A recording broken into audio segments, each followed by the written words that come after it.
voir le film. En fait, du coup, j'ai seulement dit aïe, parce que je sais ce que je vis. Et comme je vous dis, je suis prête à payer le prix, à donner ma vie. Si on me disait que si on te tue, on va plus voler un enfant un jour, oui, je préfère porter cette croix, je pars avec. Parce que vous savez de quoi il s'agit. Je sais ce qu'on ressent.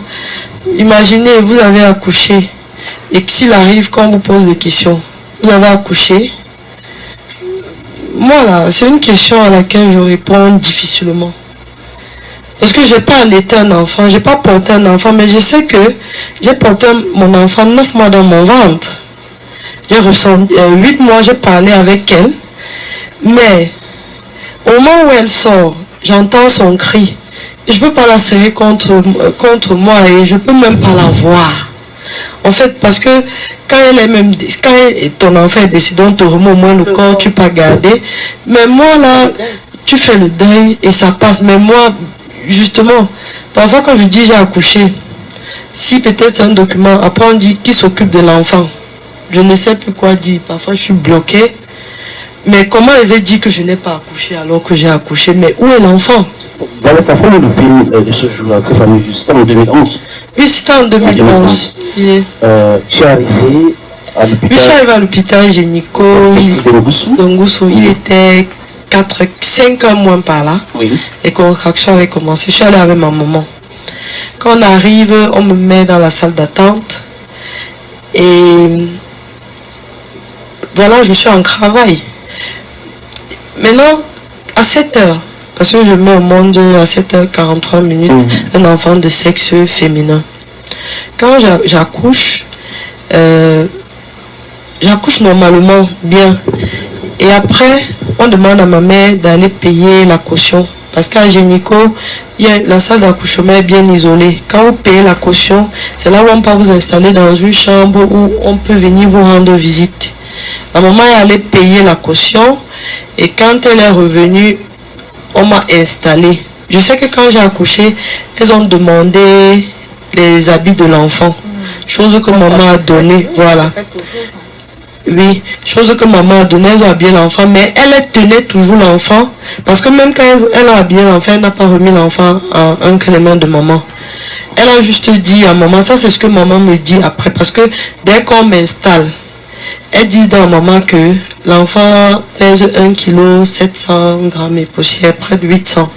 Et ici, ils ne peuvent pas laisser les bébés sortir en moins de 2 kilos. Qu'il fallait que l'enfant aille dans la couvreuse. La maman a dit, si l'enfant, vous voulez garder cet enfant, parce que quand je regarde l'enfant voulait téter. Quand je regarde l'enfant, si c'est pour défaut de poids que vous voulez mettre l'enfant dans la couveuse, moi je vais vous dire que Vanessa, qui l'a mise au monde, est née à 2 kilos. Et l'enfant, le père de l'enfant, c'est un musulman. Nous tous, nous savons que les musulmans font beaucoup des enfants petits de corps. Donc, elle dit non, on ne peut pas laisser. Maintenant, comme j'ai travaillé, c'est l'équipe de nuit qui m'a fait accoucher. Eux-mêmes, ils ont dit à ma mère que l'enfant là n'a pas de problème. On ne voit pas pourquoi on doit mettre l'enfant. Cause avec le pédiatre et ils vont te laisser l'enfant. Il y avait celle-là, Ndemba Béatrice, c'est elle qui a tout joué l'histoire. Oui, c'est elle qui a détourné. L'infirmière néonate. L'infirmière néonate. C'est elle qui détenait le bébé. Et elle disait que non, l'enfant s'il doit aller dans la couvreuse. Et les infirmières accoucheurs ont conseillé, ils ont dit qu'on cause que maman aille causer avec le pédiatre. Donc, après maman a parlé avec le pédiatre, on a dit non, on va mettre l'enfant dans la couvreuse. Maman a dit que bon, il n'y a pas de problème, mettez dans l'enfant dans la couvreuse. Ils ont mis l'enfant dans la couvreuse. Et le père de l'enfant est arrivé vers 8 heures par là. Maman est allée dans la salle pour dire à Ndemba Béatrice que voici le père de l'enfant, il va au moins voir l'enfant. Elle a dit non, quand l'enfant entre ici, plus personne ne voit. Maman est sortie. Maintenant, moi, quand on m'installait dans ma chambre où je pouvais recevoir la visite, elles m'ont mis 2 perfusions. En fait, j'avais les perfusions et je ne savais pas pourquoi. Quand j'ai appelé, j'ai demandé que la perfusion est finie. Maman est restée avec moi. Elle a dit, parce que quand on installe l'enfant, elle dit à maman, va t'asseoir, tu attends l'ordonnance. Maman vient s'asseoir, on parle, elle attend.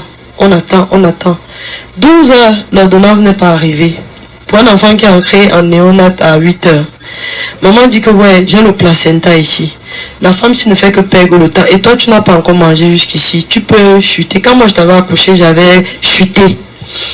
Maman dit donc, bon, comme j'ai attendu, moi, je vais courir partir à la maison, enterrer le placenta et revenir. Si elle dépose l'ordonnance, tu me fais signe.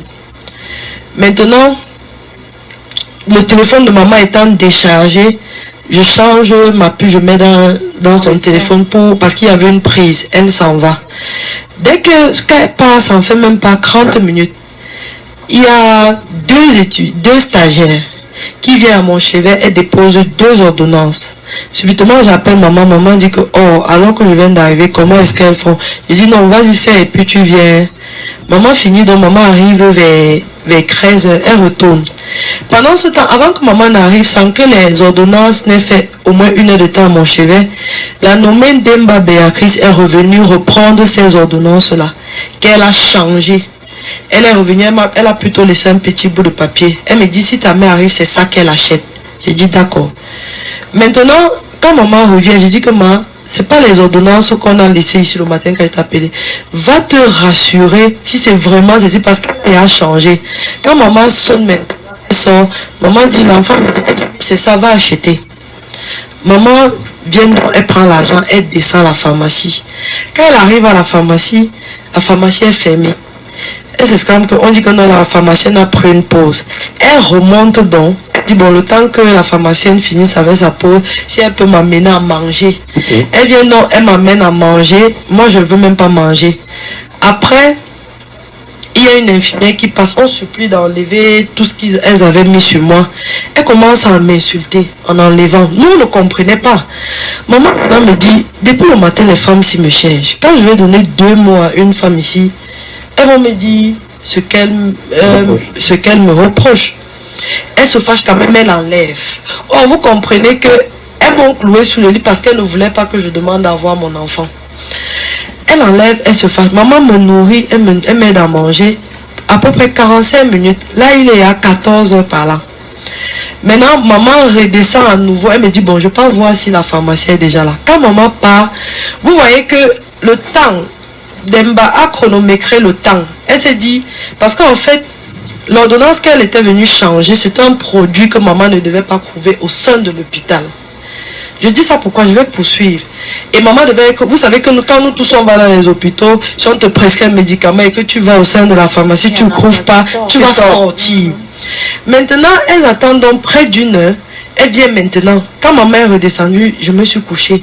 Elles viennent au moins 11 femmes infirmières. Elles me lèvent sur le lit, de dos. Elles attrapent la robe que je tenais. Elles me lèvent. Elle dit, lève-toi. Une bandite. Je me tourne. Elle dit, appelle ta mère. Ta mère a volé l'enfant et elle a roulé dans le cabas et elle est sortie avec. Moi, je suis sortie. Je dis, comment ça? Elle dit qu'elle va. Le plan, c'était que la maman sorte pour aller chercher l'enfant. Et après, on pose ça sur elle. Oui. Donc, voilà ce que les infirmières me disent. Appelle ta mère. Elle voit le téléphone. Elle dit, appelle-la. Elle est où? Elle est où? Je dis, mais elle allait acheter les produits que vous avez demandé. Elle dit, non, appelle-la au téléphone. Je lance maintenant l'appel. Comme j'avais permis au téléphone de maman le matin, c'était le mien. C'était sur vibreur. Et elle avait un cabas. Je lance l'appel, ça sonne, elle ne décroche pas. Elle dit directement, vous voyez, c'est une bandite. Elle est en train de fuir avec l'enfant. J'ai dit non, ce n'est pas ça. Elle vient de partir. Voilà une infirmière, apparemment. Elle me dit, elle comprend, on dit bébé, elle dit bébé, où elle a dit quoi? La dame là me parle en banganté. Elle me demande que ta mère est où? Je dis, elle est au sein de, elle est dans votre pharmacie. La femme là me dit donc attends je cours. Elle me dit elle a bien comment j'ai décrit qu'elle a le cabas. C'était à l'époque quand on faisait les cabas, il y avait le jean. On passait au-dessus. J'ai dit maman un cabas. Elle arrive maintenant au sein de leur pharmacie. Elle trouve maman à moins 2 personnes pour qu'on serve maman. Elle interpelle, elle dit ta fille a accouché ce matin. Elle dit oui. Elle dit cours, tu peux la voir. Maman court croyant que comme j'ai refusé de manger, j'ai chuté. Quand maman arrive donc elle me voit à l'entrée. Elle dit, c'est quoi? J'ai dit, maman, on dit que tu as volé l'enfant. L'infirmière répond directement, puisqu'elle voit maman arriver à l'instant, elle dit, non, c'est pas elle, c'est sa soeur. On reste comme ça, on est perdu.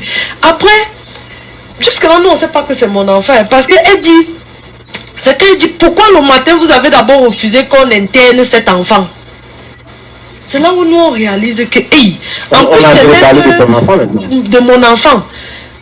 On était, en fait, on était perdus.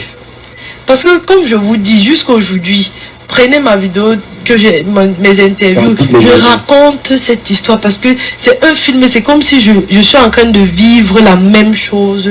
Voilà comment, quand il dit directement c'est sa soeur, ma mère lui demande que, mais, depuis le matin que je suis ici, tu m'as vu avec quelle soeur?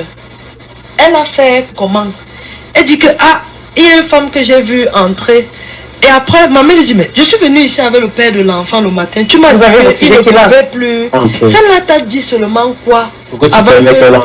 Elles ont fermé la bouche jusqu'à ce que je sorte de l'hôpital. Elles n'avaient plus jamais parlé parce qu'en fait, elles sont rendues compte qu'elles avaient fauté. Maintenant, Vanessa, tu as passé combien de temps après le vol de cette bébé à l'hôpital?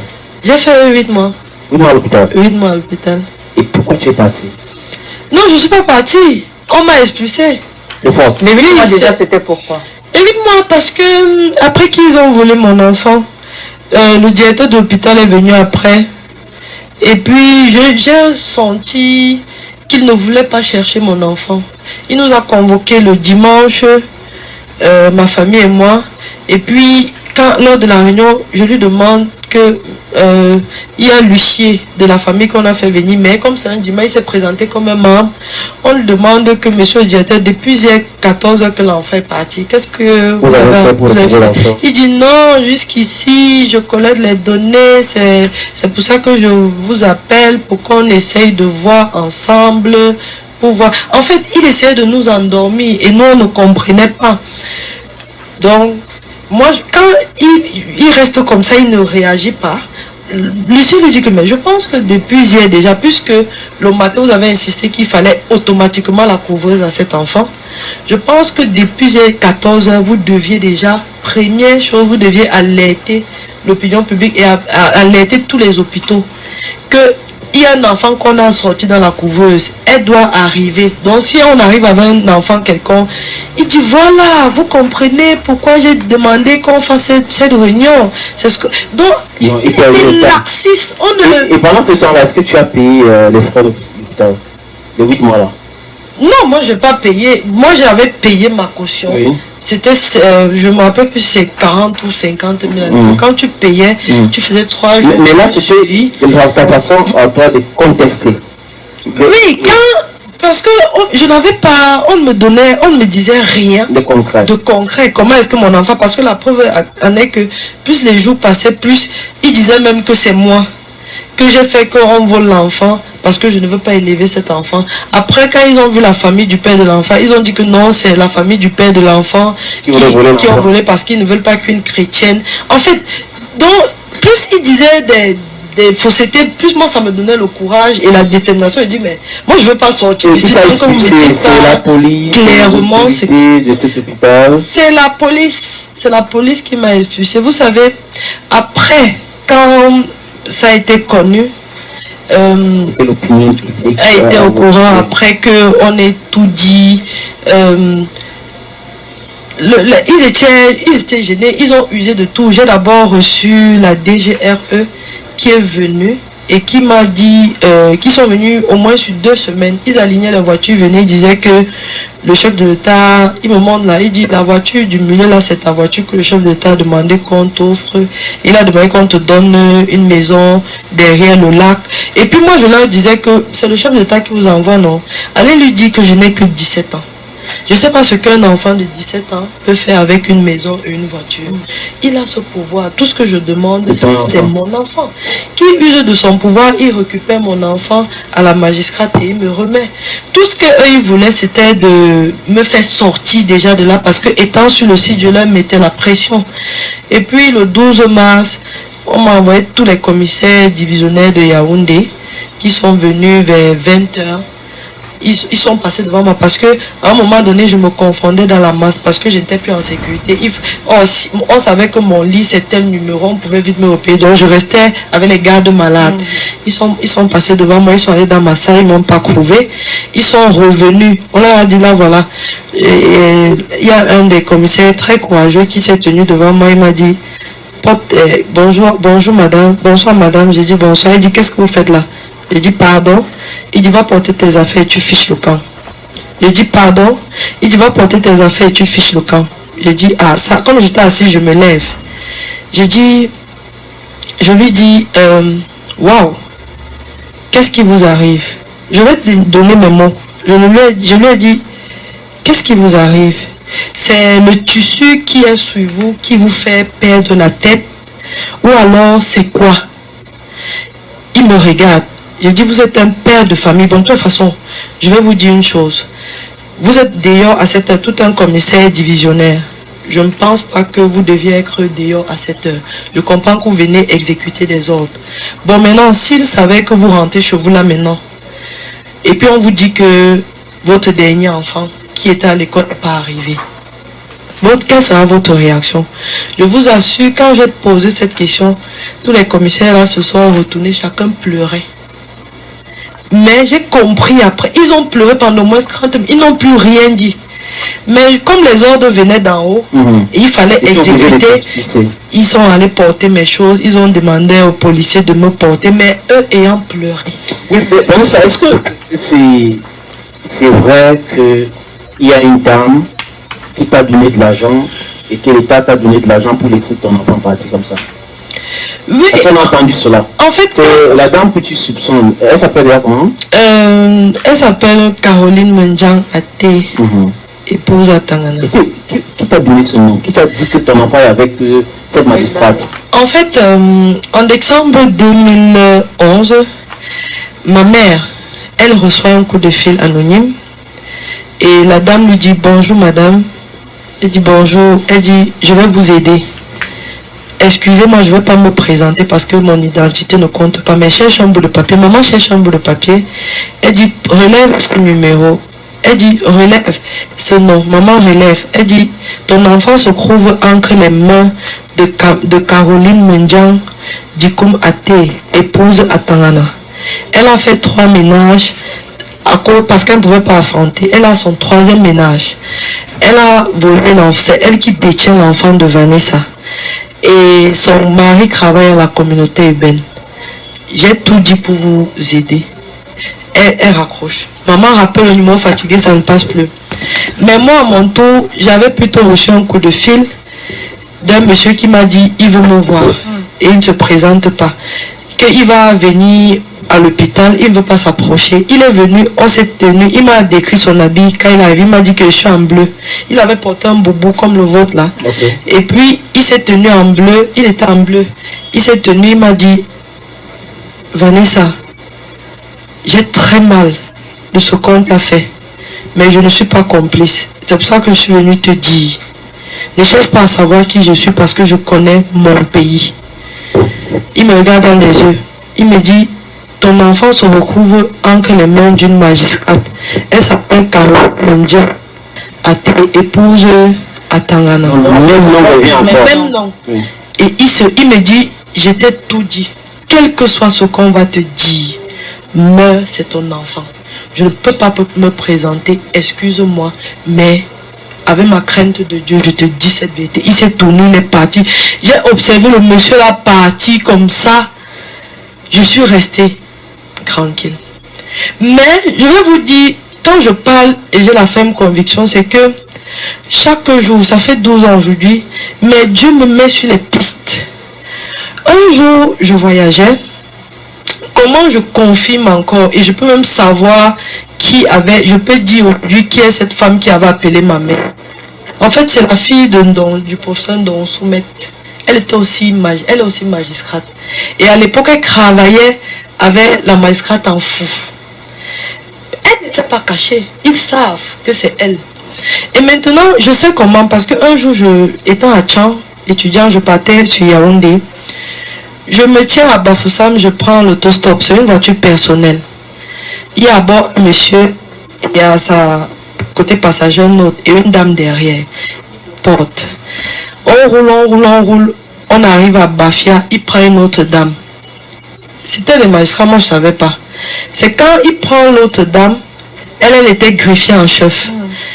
Subitement, elle commence à débattre. Il parlait de... La dame commence à se plaindre que vraiment mon juge, c'est un cas entre eux. Vraiment, je ne sais même pas combien il a fait pour entrer à l'ENAM. C'est nous qui faisons tout le travail. C'est comme s'il ne connaît rien. Mais maintenant, j'ai oublié le nom parce que là, maintenant, je vais réfléchir. Le nom ne vient pas. Et puis, il lui demande que, mais c'est qui le juge? Elle donne le nom du juge. Il dit que, ah non, lui, je vais t'expliquer comment il est entré à l'ENAM. C'est un gars qui crichait à soi jusqu'à il mettait les cartouches dans les oreilles. Aujourd'hui, tous ces magistrats-là sont en train de me regarder. Parce qu'à la fin, quand on arrivait en baladeur, j'ai salué et je leur ai dit, je ne voulais pas vous dire, c'est Dieu qui m'a fait entrer dans cette voiture, je suis Vanessa. Comme ils n'ont pas pissé sur eux parce qu'ils ont lâché des choses, et je suis restée muette. Maintenant, il dit, le gars crichait jusqu'à il mettait les cartouches dans les oreilles. Je vais te dire comment il fait pour arriver à l'ENAM. En fait, quand on est à soi, il perd ses deux parents. En fait, vous avez fréquenté avec lui? Non, lui, c'est magistrat. Ils sont en train de parler de la histoire de magistrat. Donc, il veut expliquer comment l'autre magistrat est nul. Parce qu'en fait, il n'a vraiment pas fait la bonne école. Ça, c'est ce qu'il dit. Selon lui. Oui. Qu'il crichait beaucoup. Et puis, il dit donc que quand on était à soi, il a perdu ses parents. Et puis il dit donc que lui, il a eu beaucoup de chance.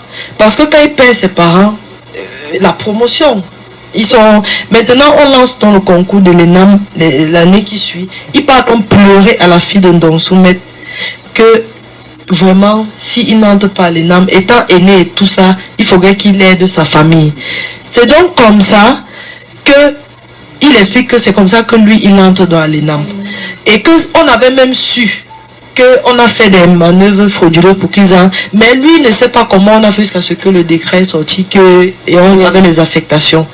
Et puis, il dit, mais, et dans le nom, je ne sais plus si... Le nom là, de la dame, même, j'ai aussi oublié. Il dit que, tu ne connais pas la dame là? Elle dit, non, je ne connais pas. Il dit que, mais, tu ne connais pas madame? Ou c'était Alimatou, ou c'était qui comme ça? Non, c'est pas important. Oui, il dit, tu ne la connais pas? Il dit, non, je ne la connais pas. Il dit, mais c'est la dame qui a trahi sa collègue sur l'affaire du bébé volé de Vanessa Tchachou. Mon cœur, ce n'est que la dame qui l'a porté. Oui. Non, je dis dans la voiture. Il y avait une dame, Tata Coco. Elle était la femme de leur collègue. Comme j'ai constaté qu'elle et moi on était neutres et je me sentais, quand ils ont prononcé ça, j'ai commencé à battre, mon cœur a commencé à battre. Est-ce que les gens s'y me disent pour me piéger ou alors est-ce que j'ai dit à la femme là qu'ils sont en train de parler de moi, qui était à côté. Elle dit ah bon, elle dit ferme ta bouche, je reste donc tranquille. Donc on a écouté, cette femme est témoin, elle sait que c'est ce qu'ils ont dit. Et vous voyez donc quand il explique, il dit que c'est la fille de... Est-ce que vous avez échangé contact avec la femme à question? C'est à qui tu as dit ça? Oui, j'ai son contact. Ok. Maintenant, est-ce que on t'a donné l'argent pour oublier ton enfant? Tu as vendu ton enfant? En fait, les propositions ont commencé par le directeur de l'hôpital qui déjà le mercredi m'avait dit qu'il va construire une maison à ma mère, il va envoyer tous les enfants de ma mère à l'école, il va fournir notre compte bancaire. Et par la suite, il y a la maison. Il va fournir comment? De son compte perso ou bien c'est... Ça, je ne connais pas. Il va donner beaucoup d'argent. Ça, c'est ce qu'il avait utilisé. Qui va donner beaucoup de millions. J'ai dit, ok. Non, on n'a pas besoin. Et après, ce que je sais aussi, c'est après que les gens de la DGRE viennent avec l'offre du président de la République qu'on avait refusé. Et après, quand on a limogé au directeur de l'hôpital, on a directement... Parce que pendant cet épisode, il a perdu son boulot. Maintenant, le nouveau directeur qu'on a nommé, dès qu'il est venu, il a fait une passation de service. Ce que je sais, c'est qu'il est monté directement dans le bureau de la magistrate, de la major. Il a demandé, où est la petite Vanessa là? On m'a fait venir. Il me fait asseoir, il me dit, bonjour, moi j'étais à Londres, hein. Je ne sais même pas, on m'a seulement appelé de venir prendre service. Je ne sais pas de quoi il s'agit, mais je viens avec la parole du chef de l'État. Il dépose un bloc, il demande que tu listes tout ce dont tu as besoin et tu fais la liste de tout ce dont tu as besoin. Et moi, je vais aller lui donner, on va donner. Je lui dis que, je dis depuis, j'ai envoyé tous les envoyés, je ne sais pas si les envoyés spéciaux du chef de l'État, que je n'ai pas besoin d'autre chose, rien que mon enfant. Et que la même, la même façon revient. On veut toujours te donner quelque chose en dehors de ce que tu demandes. Quand je veux sortir, il me dit vous partez. Je dis oui. Tout ce qu'il m'a dit c'est que quand vous partez, attendez vos pires. Je me suis tournée, je lui ai dit nous sommes le 12 mars. Je vis le pire depuis le 20 août 2011. Et j'ai claqué la porte, je suis parti. Et le soir, ils sont venus dans Donc Vanessa dit en direct ce dimanche sur Bantou qu'elle n'a pas pris de l'argent pour vendre son enfant, comme c'était dit par certaines personnes. Voilà. Que le chef de l'État lui a donné de l'argent, on a construit des maisons, on a payé son école.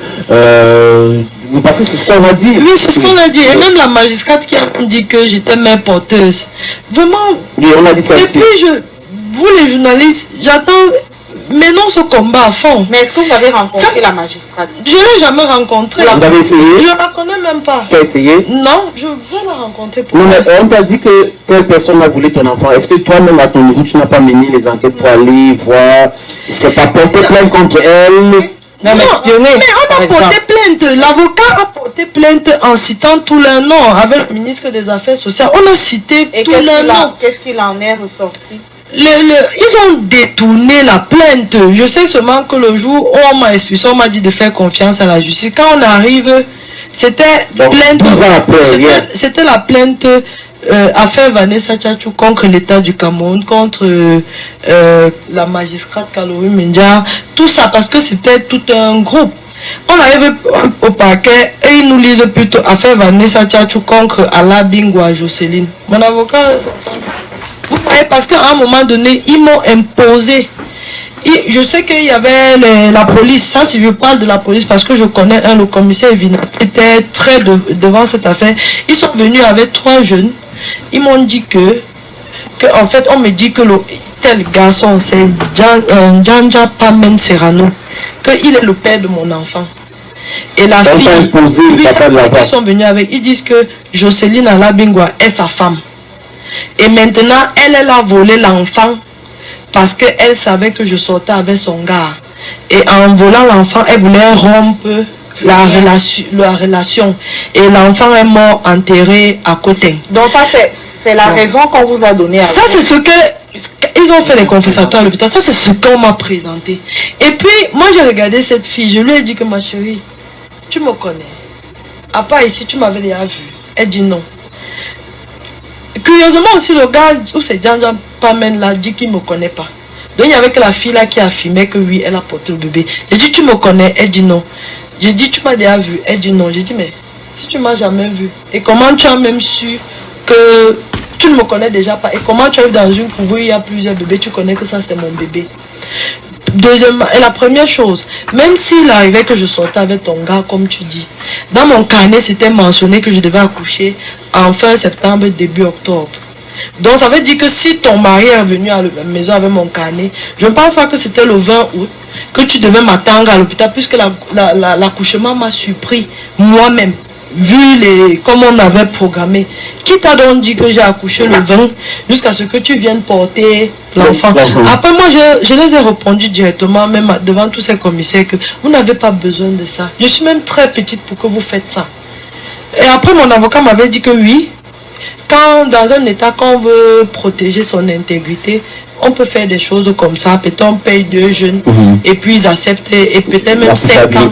Et j'ai compris ça après. Pourquoi? Demandez, allez à la prison centrale, ils ne sont plus là. Ala Bingwa nous avait dit qu'en 2018, qu'elle s'est évadée, un truc de ce genre. Pour Djanja Pamen Serrano, je suis restée un jour, c'est son oncle qui m'appelle. Il me dit, Vanessa, notre neveu est en prison et tout. Et toi, il dit qu'il ne te connaît pas. Et toi aussi, tu dis, nous, on veut intenter une action en justice. Est-ce que tu peux venir témoigner? Je lui ai dit qu'il n'y a pas de problème.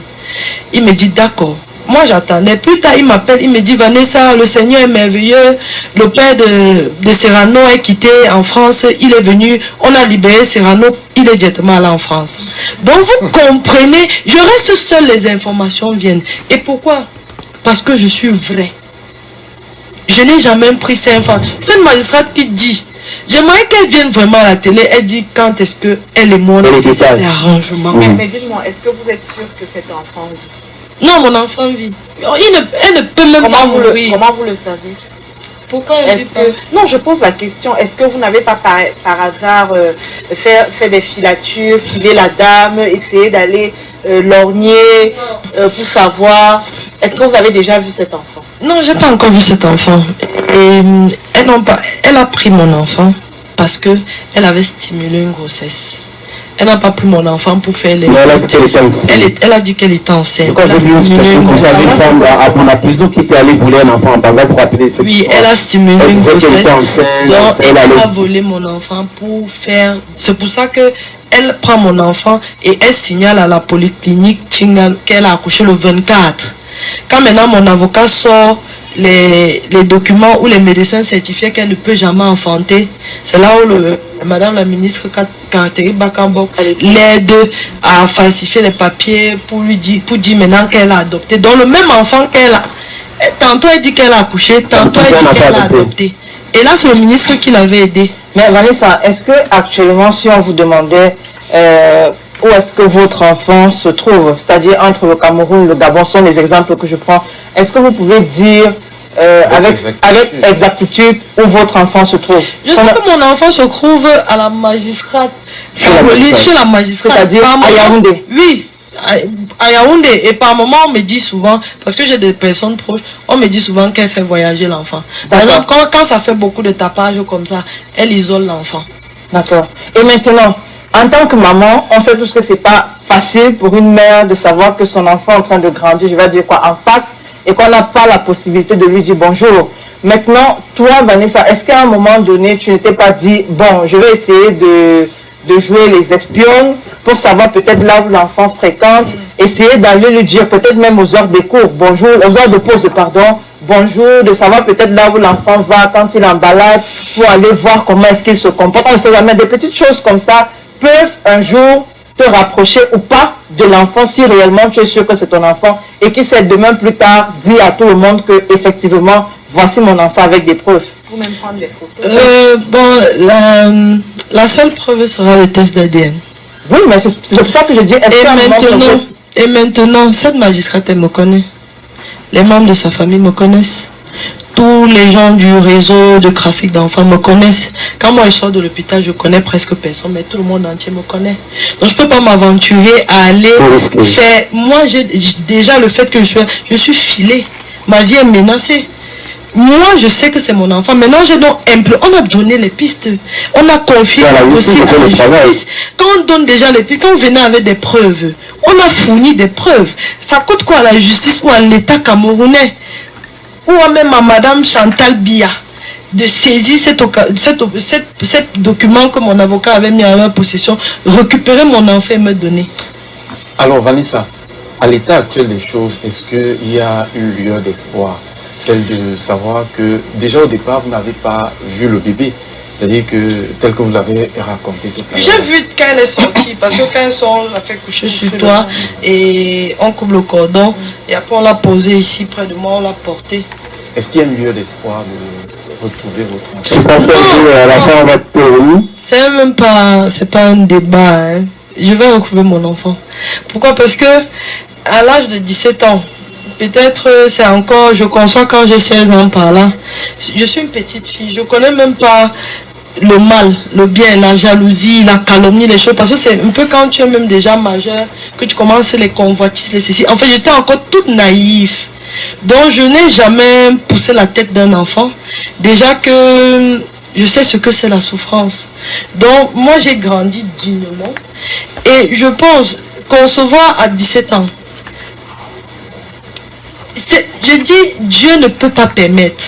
Je n'ai rien fait pour me priver de mon enfant. Elle et moi, je vous dis, la prochaine fois quand on sera sur ce plateau, c'est pour parler enfant-mère. Elle sera là. Elle va venir. J'ai toujours dit que même s'ils veulent tuer cet enfant ou moi me tuer, en mettant l'histoire de l'enfant volé, s'ils veulent voir les miracles de Dieu, on ne peut pas mourir. Mais comment avez-vous vécu pendant tout ce... Parce que honnêtement, moi je vais vous dire, hein, je ne vous savais même plus vivante. Hein. Ouais. Honnêtement, je ne vous savais plus vivante. C'est cette histoire de bébé qui vous remet encore justement sur la scène publique. Comment vous avez fait pour vivre au Cameroun pendant toutes ces années? 12 ans, c'est pas 12 jours, encore moins 12 mois. C'est pour ça que je vous dis, quand vous êtes sous l'aile de Dieu, rassurez-vous. C'est toujours Dieu qui l'a protégé à Bama. C'est Dieu qui me protège partout où je pars. C'est Dieu qui me protège. Moi, je sais que mon pacte avec Dieu, c'est de ne jamais faire du mal à qui que ce soit, à un être humain. Parce que si tu crains Dieu, crains son semblable qui est l'homme. Et je sais que le jour où je veux même seulement faire un petit tort à quelqu'un, je vais manger ma chair. Et tant que je reste digne et loyal tel que je suis là, ça va aller comme sur les roulettes. C'est dur parce que c'est le monde des hommes. Depuis qu'on a volé mon enfant, je traverse des moments difficiles. C'est normal. Je me dis, bon, je vais tenir. Quand à un moment donné, en fait, toutes les personnes qui vivent mon quotidien, c'est que tout ce qui est vanné, ça ne va pas comme sur les roulettes. Si ça ne fait pas un peu comme ça là, c'est que c'est pas... Vanessa, dis-nous, tu as ton master aujourd'hui, n'est-ce pas? Oui, grâce à Dieu. C'était sur quoi? Tu as traité quoi comme sujet? Moi, j'ai travaillé, malheureusement, quand je m'en vais en droit de l'homme, c'est parce que j'ai envie de porter les droits de la femme et beaucoup plus l'enfant. Mais je cherchais un lien. Je voulais travailler sur la conception, la protection de l'enfant dès la conception jusqu'à la naissance. Je me suis... mon avocat... 18,26 18,50. En fait, je vous explique. Maintenant, quand je dis à mon encadreur que j'ai envie de travailler sur la protection,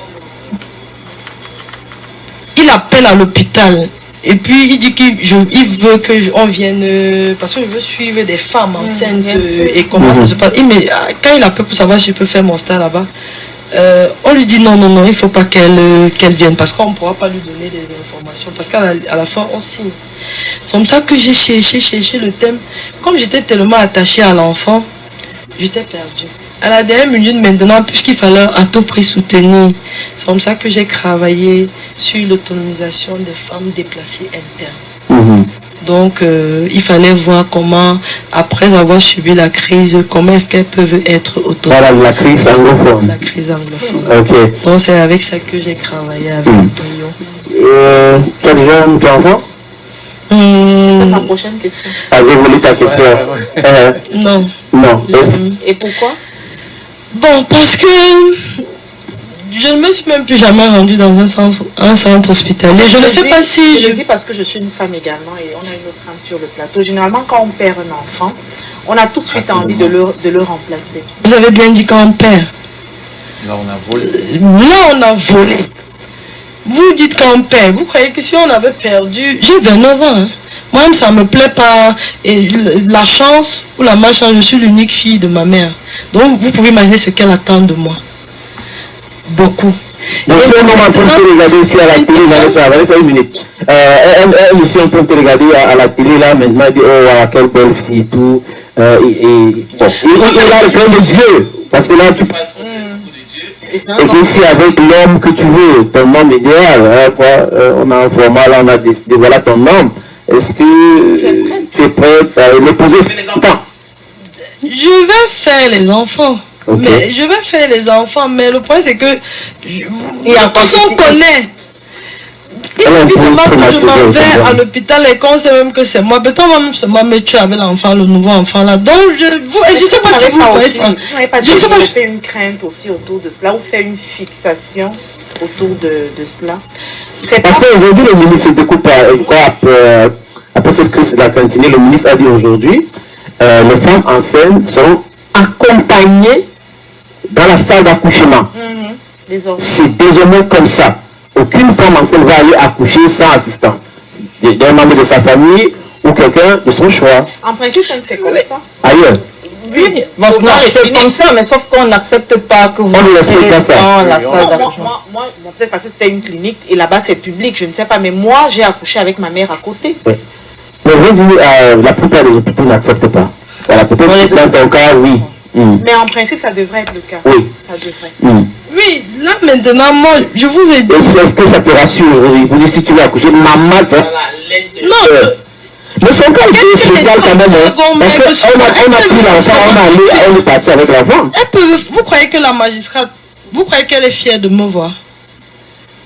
Quand quelqu'un te dénonce comme ça, toutes ces personnes mais qui... vous êtes vraiment sûr que ce soit la magistrate aussi? Parce que s'il suffit d'un ou deux coups de fil pour... Non, je vais vous... Oui, mais en même temps, je vais vous donner... 12 ans après, pourquoi est-ce que la justice n'a pas... C'est le fait de... Oui. Pourquoi? Parce que je vais vous donner...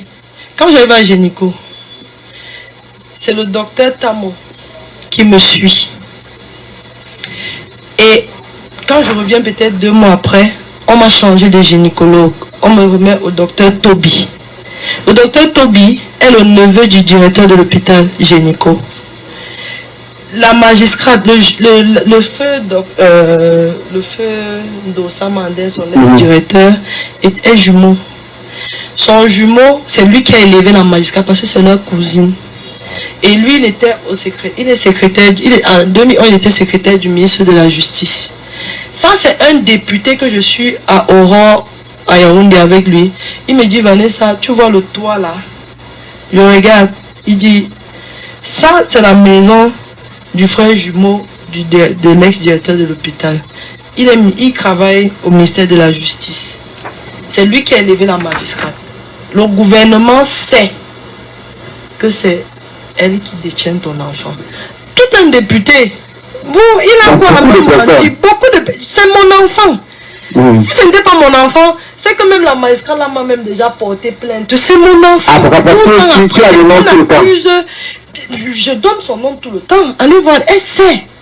Ils le savent, c'est elle qui détient mon enfant. Donc tu n'as pas la justice de régler le problème, n'est-ce pas? Moi, je voudrais poser une autre question, sénateur, mais qui n'a peut-être rien à voir avec ton enfant. Très récemment, on a vu le cas d'Esther Bell du côté de la Quintini. On a vu les premières vidéos où elle pleurait, où elle réclamait son enfant. Et après, quelques jours plus tard, on voit une vidéo où elle est en train de remercier tout le staff de l'hôpital, voilà, en présence bien sûr du ministre de la Santé. Et après, elle nous fait savoir que bon, ils ont constaté qu'effectivement, elle n'avait pas, elle n'a pas perdu l'enfant. Du moins que l'enfant n'est pas décédé parce qu'il n'y avait pas de fœtus. Bon, l'enfant n'a jamais existé. Ou l'enfant n'a jamais existé. Comment est-ce que toi tu as compris ça? Bon, moi, étant sur le feu de l'action et celle qui est mieux placée à la comprendre, je me suis dit, pour son cas, vous savez, à un moment donné, à l'hôpital, qui a fait peur à ma mère. Ils ont dit à ma mère que ma mère doit sortir de l'hôpital avec moi. Parce qu'elle risque de me perdre. Et en restant ici avec moi, elle peut me perdre, moi qu'elle m'a déjà à main, alors qu'elle cherche quelque chose qu'elle n'a jamais vu. Et ma mère a pris peur. Ma mère m'a dit, je ne veux pas te perdre. Moi, je pense qu'on part. J'ai dit à maman que maman, certes, je suis passée par tes entrailles. Je suis l'enfant, je suis ton enfant, mais je suis l'enfant de Dieu. Et puis je lui dis, maman, c'est très dur, mais considère-moi morte et va t'occuper de mes petits frères. Parce que si je vais mourir pour cet enfant, je pense que c'est ma destinée sur cette terre.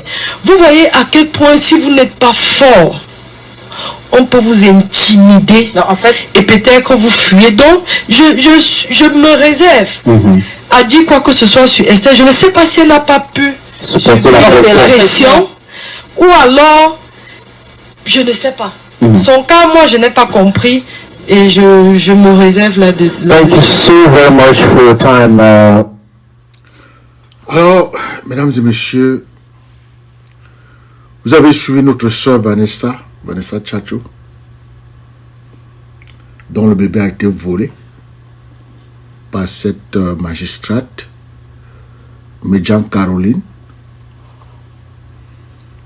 Je vous assure que ça donne la chair de poule. Et je pense que chaque Camerounais devrait se lever pour exiger le traitement humain. Vous êtes sur un plateau d'humanistes. On ne traite pas les humains de cette façon-là. Prendre un enfant sans le consentement de ses parents, de son père ni de sa mère, et de décider de détourner l'enfant, c'est non seulement pourrir l'esprit qui lie l'enfant à ses parents organiques, mais c'est aussi un terrorisme. Donc au Cameroun, nous avons des juges terroristes. Let us say it as it is. Ça, c'est le terrorisme. Et j'ai dit beaucoup de courage. Tu as toujours beaucoup de courage. Vanessa, beaucoup de courage. Tu es une femme forte. Et j'aimerais t'avoir sur mon plateau. Je veux vraiment une conversation. Je veux une communication développementale avec toi. J'ai déjà activé, n'est-ce pas, mon équipe. Et ils feront tout pour nous connecter. Et nous aurons une bonne causerie. Ce qui est certain, c'est que nous allons participer au retour de cet enfant. Moi y compris. Parce que c'est une chose de croire qu'on peut arracher un être humain, c'est une autre chose de vraiment l'arracher et garder. Une vie n'est pas une blague. Une vie n'est pas une blague. Le Tout-Puissant envoie les êtres humains dans ce monde à travers nous pour le monde. Le Tout-Puissant envoie les êtres humains dans ce monde à travers nous pour le monde. C'est parce qu'il nous honore. Et tel que nous vivons une fois dans ce monde, c'est notre cadeau au Tout-Puissant. En réalité, la vie de tout un chacun, comme le dit souvent mon mentor, c'est le cadeau que le Tout-Puissant nous a offert. Et tel que nous la vivons, c'est notre cadeau au Tout-Puissant. Et il nous envoie dans ce monde à travers des gens, nos parents, pour le monde. Moi qui vous parle, je suis orphelin de père et de mère. Mais je suis dans le développemental. Je développe les blancs, je développe les noirs. Est-ce que c'est ma famille qui profite? Non. Mesdames et messieurs, voyez-vous comme des êtres humains. Parce que si les Camerounais se voyaient comme des humains, je vous assure que cette magistrate devait déjà retourner cet enfant. Mais comme le Cameroun, c'est une prison, venez tenter ça ici aux États-Unis. Même cette connerie où les femmes pensent qu'elles peuvent aller faire des papiers exclusifs pour les enfants, non. C'est parce que certaines personnes ne veulent pas discuter des enfants. Tu veux discuter des enfants avec un homme ici, il va te vider des boules sur la tête. Et tu ne seras plus de ce monde. Et lui sera en prison et quelqu'un d'autre va élever l'enfant. On ne joue pas au parapluie avec les enfants ici. Et on ne vole pas l'enfant aux États-Unis.